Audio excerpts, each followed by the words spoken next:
ಎಲ್ಲರಿಗೂ ಶುಭ ಮುಂಜಾನೆ. ಶುಭ ಅಂದ್ರೆ ಇವತ್ತಿನ ಕ್ಲಾಸ್ನಲ್ಲಿ ನಾವು ನಮ್ಮ ದೇಶದ ಸಂಸ್ಕೃತಿ, ಅವರ ವೈವಿಧ್ಯತೆ, ವಿಶೇಷತೆ ಏನು ಅನ್ನೋದ್ರ ಬಗ್ಗೆ ಅಧ್ಯಯನ ಮಾಡೋಣ. ನಾನು ಕೆಲವೊಂದು ಪ್ರಶ್ನೆಗಳನ್ನು ನಿಮಗೆ ಕೇಳ್ತೀನಿ, ಅದಕ್ಕೆ ತಕ್ಕಂತೆ ನೀವು ಉತ್ತರಿಸ್ತೀರಿ. ಜಗತ್ತಿನಲ್ಲಿ ಎಷ್ಟು ಖಂಡಗಳಿವೆ? ಯಾರಿಗೆ ಆನ್ಸರ್ ಬರುತ್ತೆ ಅವ್ರು ಟೈಮ್ ಯಾಕೆ ಮಾಡ್ರಿ ಹೇಳ. ಜಗತ್ತಿನೊಳಗೆ ಎಷ್ಟು ಖಂಡಗಳಿದೆ? ಜಗತ್ತಿನಲ್ಲಿ 7 ಖಂಡ. Okay, good. ಅವ್ರಿಗೆ ಒಂದು ಕ್ಲಾಸ್ ಹಾಕಿ. ಅವು 7 ಖಂಡಗಳು ಯಾವ್ಯಾವ ಅಂತ ಯಾರಿಗಾದ್ರೂ ಗೊತ್ತಿದ್ಯಾ? ಒಂದನೇ ಗೊತ್ತು. ಹೇಳ ಮನುಷ್ಯ. ಅಟ್ಲಾಂಟಿಕ್ ಖಂಡ. ಇನ್ನ ಯಾರಿಗಾದ್ರೂ ಗೊತ್ತಿದೆ? ಅಟು ಗೊತ್ತಿದೆ ಹೇಳಿ ಬರ. ಸರಿ, ಏಷ್ಯಾ ರೀ, ಯುರೋಪ್ ರೀ, ಆಮೇಲೆ ರೀ ಆಸ್ಟ್ರೇಲಿಯಾ ರೀ, ಉತ್ತರ ಅಮೇರಿಕಾ ರೀ, ದಕ್ಷಿಣ ಅಮೇರಿಕಾ ರೀ, ಅಟ್ಲಾಂಟಿಕ್.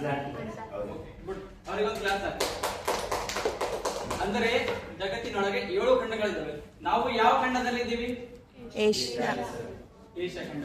ಏಷ್ಯಾ ಖಂಡದ ಯಾವ ದೇಶದೊಳಗಿದ್ದೀವಿ? ಓಕೆ. ಆದ್ರೆ ಇವತ್ತಿನ ಕ್ಲಾಸ್ನೊಳಗೆ ನಾವು 9ನೇ ತರಗತಿ ಆದಂತ ಭಾರತ ನಮ್ಮ ಹೆಮ್ಮೆ ಅನ್ನೋ ಪಾಠವನ್ನು ಅಧ್ಯಯನ ಮಾಡೋಣ.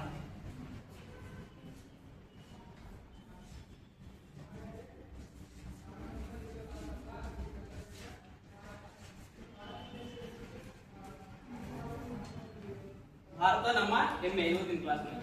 ಅಂದ್ರೆ ಭಾರತ ಅನ್ನೋ ಹೆಸರು ಯಾವ ತರ ಬಂತು? ಭಾರತ ಪರ್ಟಿಕ್ಯುಲರ್ ಆಗಿ ಭಾರತ ಅಂತಾನೆ ಹೆಸರು ಹೇಗ್ ಬಂತು ಅನ್ನೋದ್ರ ಯಾರಿಗಾದ್ರೂ ಗೊತ್ತಿದ್ಯಾ? ಯಾರಿಗಾದ್ರೂ ಹೇಳುದ್ಯಾ? ಭಾರತ ಅಂತ ಹೆಸರು ಯಾಕೆ ಬಂತು? ಭರತ ಮುನಿ ಇದ್ರಿ ಸರ್. ಆ ಭರತ ಮುನಿ ಏನ್ ಮಾಡಿ ಆಳಿದ್ದ ಒಂದು ಕಾರಣಕ್ಕೆ ಒಂದು ಭಾರತ ದೇಶಕ್ಕೆ ನಾವು ಭಾರತ ದೇಶ ಅಂತ ಭರತ ಮುನಿ ಆಳಿದ್ರು. ಮತ್ತೆ ಯಾರಿಗಾದ್ರೂ ಗೊತ್ತಿದ್ಯಾ ಭಾರತ ಅಂತ ಹೆಸರು ಹೆಂಗ್ ಬಂತು? ಅಂದ್ರೆ ಪುರಾಣದ ಪ್ರಕಾರ ಅಂತಂದ್ರೆ ದುಷ್ಯಂತ ಮತ್ತು ಶಕುಂತಲೆಯ ಮಗ ಇರ್ತಾರ, ಭರತ ಅನ್ನೋ ರಾಜ ಇರ್ತಾನ. ಅವನ ಕಾರಣಕ್ಕಾಗಿ ಭರತ ಅಂತ ಬರುತ್ತಿದೆ ಅಂತಂದ್ರೆ. ಇನ್ನೊಂದು ಕಡೆ ಜೈನರ ಕಡೆ ನೋಡಿದ್ರೆ ವೃಷಭನಾಥನ ಮಗನಾದಂತ ಭರತ ಚಕ್ರವರ್ತಿ, ಇವನಿಂದ ಭಾರತ ಎಂಬ ಹೆಸರು ಬಂದಿದೆ. ಭಾರತಕ್ಕೆ ಎಷ್ಟೋ ಹೆಸರುಗಳಿದೆ, ವಿವಿಧ ಹೆಸರುಗಳಿದೆ. ಅದರಲ್ಲಿ ಯಾರಿಗಾದ್ರೂ ಭಾರತದ ಹೆಸರು ಯಾವ ಅಂತ ಗೊತ್ತಿದ್ಯಾ? ಹೇಳೋಣ.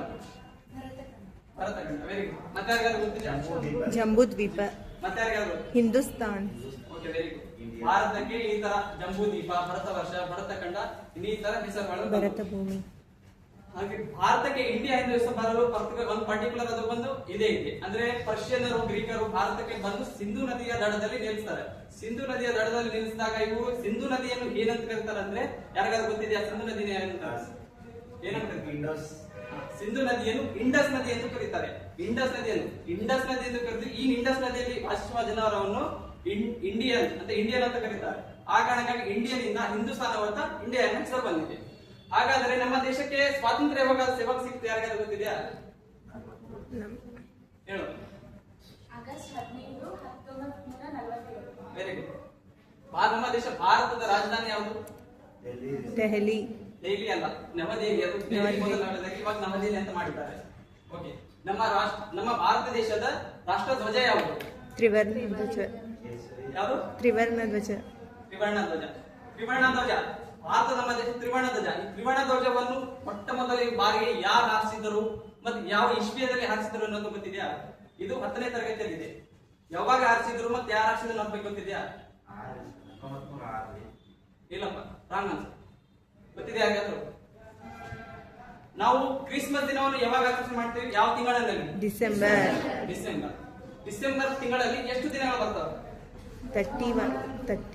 ಡಿಸೆಂಬರ್ ತಿಂಗಳಿನಲ್ಲಿ ಎಷ್ಟು ದಿನಗಳು ಬರ್ತವೆ? 31. Very good. ಹಾಗಾದ್ರೆ ನಮ್ಮ ಭಾರತ ದೇಶದ ಮೊದಲ ಪ್ರಧಾನಮಂತ್ರಿ ಯಾರಾಗಿದ್ರು? ಜವಾಹರ್ಲಾಲ್ ನೆಹರು. ಹಾಗಾದ್ರೆ ತ್ರಿವರ್ಣ ಧ್ವಜವನ್ನು ಮೊಟ್ಟ ಮೊದಲ ಬಾರಿಗೆ ಡಿಸೆಂಬರ್ 31ರಂದು 1929 ಡಿಸೆಂಬರ್ 31ರಂದು ಭಾರತ ಪರಿವಾರದ ಜವಾಹರ್ಲಾಲ್ ನೆಹರು ಅವರು ಮೊಟ್ಟ ಮೊದಲ ಬಾರಿಗೆ ಈ ತ್ರಿವರ್ಣ ಧ್ವಜವನ್ನು ರಾವಿ ನದಿಯ ದಂಡೆ ಮೇಲೆ ಹಾರಿಸ್ತಾರೆ. ನೆಕ್ಸ್ಟ್, ಭಾರತದಲ್ಲಿ ಎಷ್ಟು ರಾಜ್ಯಗಳಿವೆ? 20. ಭಾರತದಲ್ಲಿ ಪ್ರಸ್ತುತ ಎಷ್ಟು ರಾಜ್ಯಗಳಿದ್ದಾವೆ? ಎಷ್ಟು ಕೇಂದ್ರಾಡಳಿತ ಪ್ರದೇಶಗಳಿವೆ? 8 ಆಡಳಿತ ಪ್ರದೇಶಗಳು. Very good. ಅವ್ರಿಗೊಂದು ಕ್ಲಾಸ್ ಹಾಕಿ. 8 ಹಿಡಿದಲ್ಲ ವಿಡಿಯೋ ಮೇಲೆ ಆನ್ಸರ್ ಹೇಳ್ತಾನೆ. ಇವಾಗ ಭಾರತ ಸ್ವಾತಂತ್ರ್ಯ ಆದ ನಂತರ ಅದಕ್ಕೊಂದು ಪರ್ಟಿಕ್ಯುಲರ್ ಒಂದು ನಮ್ದು ಒಂದು ಗಾನ ಐತಿ, ಅದಕ್ಕೆ ರಾಷ್ಟ್ರಗೀತೆ ಅಂತ ಹೇಳ್ತೀವಿ. ನಮ್ಮ ಭಾರತದ ದೇಶದ ರಾಷ್ಟ್ರಗೀತೆ ಯಾವುದು? ಜನಗಣಮನ. ಇದನ್ನು ಬರೆದವರು ಯಾರು? ರವೀಂದ್ರನಾಥ್ ಟಾಗೂರ್ ಸರ್. ಎಷ್ಟರಲ್ಲಿ ಬರ್ತಿದ್ದಾರೆ ಅಂತ ಗೊತ್ತಿದ್ಯಾ? ಬರೆದಿದ್ದಾರೆ ಬಿಡ. ಮೊಟ್ಟ ಮೊದಲ ಬಾರಿಗೆ ಜನಗಣಮನವನ್ನು ರಾಷ್ಟ್ರಗೀತೆ ಎಂದು ಘೋಷಿಸಿದವರು ಅಷ್ಟೇ ಯಾವ್ದಾದ್ರು ಏನಾದ್ರು ಗೊತ್ತಿದ್ಯಾ? ರಾಷ್ಟ್ರಗೀತೆ ಮೊದಲಿದ್ದ ಜನಗಣಮನ ಬೇರೆ ರಾಷ್ಟ್ರಗೀತೆ ಅಂತ ಇದು ಅಂಗೀಕಾರ ಆಗಿದ್ದಿಲ್ಲ. ಅದರ ಮುಂಚೆ ರಾಷ್ಟ್ರಗೀತೆ ಯಾವ ವರ್ಷದಲ್ಲಿ ಗೊತ್ತಾಗಿ ಏನು ಅಂಗೀಕಾರವಾಯ್ತು ಅಂತ ಗೊತ್ತಿದ್ಯಾ? ಇಲ್ಲ. ಗೊತ್ತಿದ್ಯಾ? ಹೇಳಬಹುದೇ?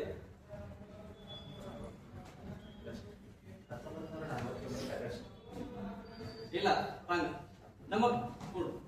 ನಮ್ಮ ಭಾರತ ದೇಶ ಸಂವಿಧಾನ ಯಾವಾಗ ಬಂತು? ಯಾವ ವರ್ಷದಲ್ಲಿ? 1950. ಇದು ನಮ್ಮ ದೇಶಕ್ಕೆ ರಾಷ್ಟ್ರಗೀತೆ ಆಗಬೇಕಂತ ಹೇಳಿ 1950ರಲ್ಲಿ ಮೊಟ್ಟ ಮೊದಲ ಬಾರಿಗೆ ಜನಗಣಮನವನ್ನು ರಾಷ್ಟ್ರಗೀತೆ ಅಂತ ಮಾಡಿದ್ರು. ಇದನ್ನು ಯಾರು ಹಾಡಿದ್ರು ಫಸ್ಟ್ ಬಾರಿ? ರವೀಂದ್ರನಾಥ್ ಟಾಗೋರ್ ಅವ್ರ ತಂಗಿ ಹಾಡಿದ್ರು. ಅವ್ರ ತಂಗಿಯವರ ಹೆಸರೇನು ಗಂಗೂಬಾಯಿ. ಗೊತ್ತಿಲ್ವಾ? ಅಂದ್ರೆ ನಾನು ಒಂದು ಮ್ಯಾಥ್ ಅನ್ನು ಫಿಕ್ಸ್ ಮಾಡಿ ಹೇಳ್ತೀನಿ. ಇದಕ್ಕೆ ಯಾವ ರೇಖೆ ಅಂತ?